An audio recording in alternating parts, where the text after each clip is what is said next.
안녕하세요. 쉽고 재미있는 꽉스TV 곽북선 교수입니다. 오늘은 이중나선의 중국 역사, 개혁과 수구에 대해서 말씀드리겠습니다. 근데 우리는 흔히 개혁과 혁명을 잘 구분을 하지 못하고 있습니다. 그래서 걸핏하면 모든 일에다가 우리는 혁명이란 말을 붙이는 그런 경향이 있는데요. 사실 혁명은 한 국가의 근본 체제를 완전히 바꾸는 것을 얘기합니다. 예를 들면 전제, 군주, 왕조에서 자유민주주의로 바뀌는 것이죠. 1911년에 일어났던 신해혁명이 그렇습니다. 순원이 봉건제였던 전제, 군주제였던 청나라를 무너뜨리고 새로운 체제로 진입했던 것이죠. 또 미국의 독립운동도 따지고 보면 그렇습니다. 영국의 입헌 군주제에서 새로운 자유민주주의 체제로 전환된 것이죠. 즉 우리가 아무데나 혁명이라고 붙이지만 사실 엄밀한 의미에 있어서 중국에는 혁명이 딱 한 번 있었습니다. 즉 신해혁명이었죠. 그리고 개혁은 많았습니다. 그런데 여러분, 개혁은 뭘까요? 개혁은 한 국가 내에서 근본 체제의 변혁이 있는 게 아니라 근본 체제는 그대로 있고 사회 각 부분에 시스템에 있어서 변혁을 주고 발전시키는 것, 이것이 개혁입니다. 반면에 반동도 있습니다. 이 반동이라는 어감은 굉장히 좋지 않은 말이지만 반동은 국가의 근본 체제를 거꾸로 돌려서 퇴행시키는 것입니다. 예를 들면 자유민주주의를 사회주의나 공산주의로 몰고 가는 것이죠. 중국 역사 속에서는 혁명은 없었습니다.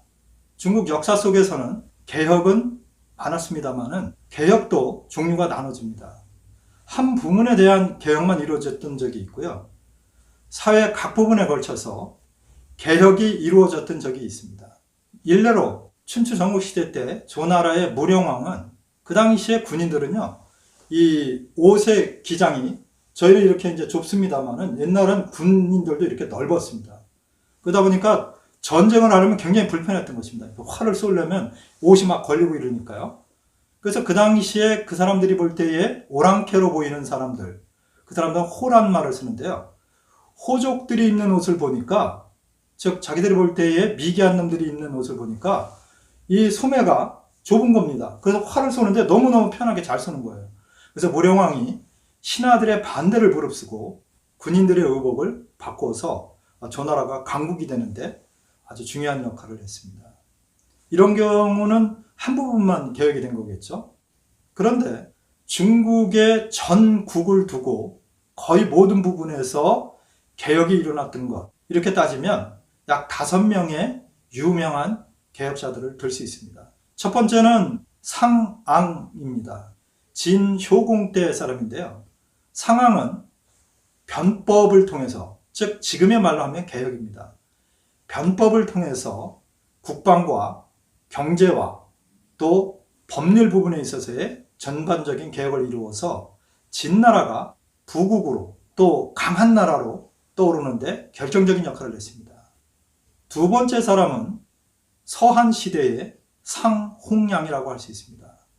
여러분 조금 익숙하지 않은 이름일 것입니다. 사실 상황은 굉장히 우리한테도 낯익은 그런 이름입니다. 왜냐하면 늘 법가를 얘기할 때 상황, 한비자 이렇기 때문에 상황 그러면 그 이름이 이렇게 낯설지 않을 것입니다. 그러나 상홍양은 사실 중국 역사를 공부한 사람들 외에는 사실 알기가 어려운 이름입니다. 상홍양은 서한시대에 원래 상인이었는데 한무제가 흉노와의 전쟁에 수많은 재물이 필요하기 때문에 이 사람을 기용했습니다. 그래서 지금으로 치면은 경제부 장관을 시킨 것이죠. 상홍양은 자기가 재상이 되자마자 한 일이 뭐냐면 변방지역에 둔전제를 실시했고 그 당시에 민간들이 영업하던 소금, 철, 호수, 산 이런 거를 전부 국유화했습니다. 국유화해서 국가의 세금을 충실하게 했고 또 하나는 상홍양이 했던 것 중에 하나는 나중에 왕안석의 신법에도 영향을 줬습니다마는 균수 평준법이라는 걸 시행했습니다. 쉽게 말씀드리면 한 지역에서 물자가 부족해서 물가가 폭등하고 있을 때 그 물자가 풍부한 지역에서 물자를 사서, 그쪽은 싸겠죠, 사서 이쪽에 갖다 줘서 물가를 고르게 해주는 겁니다. 쉽게 말하면 물가 안정책이면서 경제 안정책을 이미 2000년 전에 상홍양이 시행했던 것입니다. 이렇게 함으로써 서한은 상당히 국력이, 전쟁을 그렇게 오래 했는데도 불구하고 국력이 강해졌습니다. 세 번째 유명한 개혁자로 보자면 방금 말씀드렸는데요, 북송의 왕안석이죠. 왕안석이 볼 때 북송은 너무도 미약한 국가였습니다. 사실 통일왕조라고 얘기는 하지만 북송은 지금의 북경, 그것도 송나라 땅이 아니었습니다. 요나라 땅이었고요. 저쪽 서북 지역은 서하라는 국가가 있어서 사실 엄밀한 의미에서 통일왕조로 봐야 되느냐, 이거에 대해서 역사가들이 많은 논쟁을 하고 있습니다. 그래서 중국에서 정통 사상이 처음 나타난 게 북송입니다. 통일왕조가 아니었기 때문에 이 사람들은 자기네가 통일왕조다, 자기네가 정통이다, 다른 놈들은 아니다, 이런 얘기를 해야 했기 때문에 구양수를 비롯해서 정통 사상이 나타나기 시작했습니다. 어쨌건 그 미약한 국가를 강한 나라로 만들기 위해서 송 신종 때 왕안석이라는 사람이 재상의 자리에 오르면서 신법을 반포합니다. 청묘법이라든가 시역법이라든가 방금 말씀드렸던 균수법이라든가 이런 법을 전부 만들어서 시행을 했습니다. 6년간 시행을 했죠. 전국적으로 시행을 했습니다마는 결국은 실패했습니다. 역사 속에서 왕안석을 신법당이라고 그러고 그와 반대했던 사마강 일파를 구법당이라고 그러는데, 이 구법당의 반대 때문에도 실패했지만 정확히 말씀드리면 왕안석이 주장했던 개혁은 시대를 넘어섰던 개혁입니다. 왕안석이 주장했던 청묘법이나 시역법이나 균수법을 제대로 시행하려면 현대의 금융제도가 필요합니다. 근데 송나라 때 현대 금융제도가 가능하겠습니까? 즉 제도적으로 너무나 앞선 시대 것을 왕안석이 생각해냈던 것이죠. 그래서 그것은 필연적으로 실패할 수밖에 없었습니다. 송 뒤에 원이 들어서고 원 뒤에 이제 명나라가 들어섰는데요. 명나라도 사실 초대 황제인 주원장부터 시작해서 굉장히 암울한 국가였습니다. 어쨌건 국가 자체가 피폐해졌는데요. 우리나라에 병력을 보내서 임진왜란때 도와줬던 황제가 만력 황제라고 있습니다. 그 시대에 유명한 재상이 있습니다. 그 사람이 장거정인데 중국에서는 개혁 그러면 장거정의 이름이 올라옵니다. 장거정은 명나라 전체 체제를 바꿀 수 없었죠. 이 사람도 임금한테 충성하는 사람이니까 그런 생각은 꿈에도 못했고요. 이 사람이 했던 건 뭐냐면 둔전제를 실시해서 국방을 강하게 했고 백성들이 고생하는 것을 보고 세제를 변혁했습니다. 예를 들면 지금은 그렇지 않습니다만 옛날에 백성들은 세금도 내야 되고 국가에서 요청할 때마다 일정 기간 동안 가서 노역을 해야 했습니다. 그걸 부역이라고 그러는데요. 장거정이 황제한테 건의를 해서 이거 전 백성을 그렇게 할 필요가 있겠느냐, 이것도 다 세금으로 다 흡수해서 우리가 돈으로 사람을 사서 일을 시키자. 그래서 백성들에게 부담을 덜어주는 이런 정책을 장거정이 폈죠. 그리고 또 하나 중요한 정책은 그 당시에 세력이 있는 황족이나 또 귀족들 그리고 권력가들이 땅을 겸병하는 사례가 굉장히 많았습니다. 그러니까 장거정이 나서서 땅의 측량을 시키게 했습니다. 측량을 시키면서 부자들은 요 정도 땅만 가져야 된다라는 제한을 가했습니다. 물론 반발이 굉장히 강했죠. 하지만 장거정은 황제의 강력한 후원을 얻고 그 정책을 실시했습니다. 그래서 장거정 죽을 때까지 그 개혁을 실시했습니다마는 장거정이 죽고 나자마자 속말로 핍박을 받았던 황족과 귀족과 권력가들이 단결해서 장거정을 부정부패 혐의로 몰았습니다. 사실 옛날에 재상을 하면 당연히 재산이 많죠. 옛날에는 권력을 가진 자가 부유했습니다. 부유한 자가 권력을 잡는 게 아니라 권력을 잡은 자가 부유했기 때문에 장거정도 일국의 재상이었기 때문에 어느 정도 재산이 있었습니다. 그런데 그 사람들이 그걸 부정부패로 몰아서 장거정도 결국 죽은 뒤에 온 가족이 다 멸문을 당했습니다. 마지막 5번째 개혁자는 백일류신으로 유명한 강유위입니다. 중국말 하면 캉여우웨이라고 해서 캉여우웨이가 더욱 익숙한 이름일 텐데요. 캉여우웨이는 광서제를 도와서 무술 변법을 실시합니다.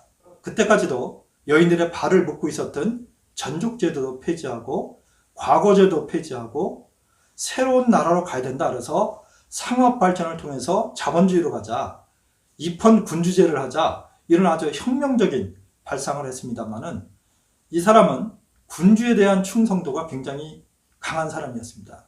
그래서 혁명까지는 못 갔습니다. 황제를 앞에 내세워서 강력한 개혁 정책을 했죠.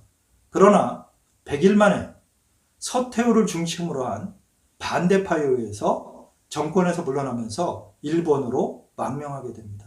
이렇게 5명의 중국 전체를 개혁하려 했던 개혁 사상가들의 내용을 살펴보았는데요. 상황은 비록 말년에 비참하게 죽지만 상황의 개혁은 성공해서 진나라가 나중에 통일을 하게 됩니다. 또 내려와서 상홍양의 개혁은 비록 상홍양도 무죄가 죽고 소제 때 반역 혐의로 죽습니다마는 상홍양의 개혁을 통해서 서한은 튼실한 국가가 될 수 있었습니다. 왕안석의 개혁은 실패했습니다. 북송은 계속 몰락했고 남송으로 도망갔죠. 장거정의 개혁은 명나라를 일으켜 세우지 못했습니다. 장거정이 죽고 그리고 뒤에 만력제도 죽고 나서 급속하게 명나라는 멸망의 길로 들어갔습니다. 강여우의 개혁은 어땠을까요? 청나라를 살리지 못했습니다. 결국 1911년 신해혁명을 통해서 청나라가 무너지고 말죠. 사실 그 뒤에도 강여우에이는 후이라는 마지막 황제를 다시 한번 황제로 세우려고 여러 가지 노력을 했었습니다. 중국의 개혁은 위에서 아래로의 개혁입니다. 즉 중앙정부에서 구상해서 밑으로 내려보냈던 것입니다. 그런데 남송 이후로 보면 지방의 실력이 만만치 않았습니다. 그래서 우리가 잘 아는 유학자인 주자는 향약을 주장했는데요. 이것은 뭐냐면 지방에 있는 실력자들과 그 백성들, 쉽게 말하면 한 종족들이 뭉쳐서 자립의 그러한 경제와 시스템을 만들어가자, 그런 뜻이 있었습니다. 즉 주자는 조용했지만 밑에서부터 위로 가는 개혁을 추진했던 사람입니다. 그러나 중국의 역사를 보면 유일하게 개혁을 통해서 성공했다고 볼 수 있는 것은 상황 한 사람이라고 볼 수 있겠습니다.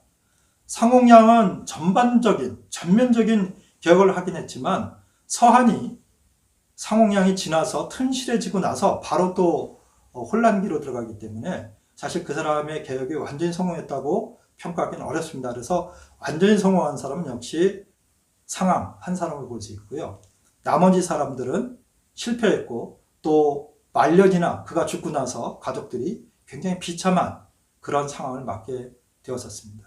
그 이면에는 우리가 흔히 얘기하는 기득권 세력들이 있어서 그런 것도 있지만 그 당시 그 사람들의 개혁의 내용이 체제가 담아낼 수 없는 그런 내용들이었기 때문에 실패한 경우가 많았습니다. 그래서 우리가 중국의 역사를 볼 때 이분법으로 개혁가와 수구 세력 이렇게 보는 것은 잘못이라고 생각합니다.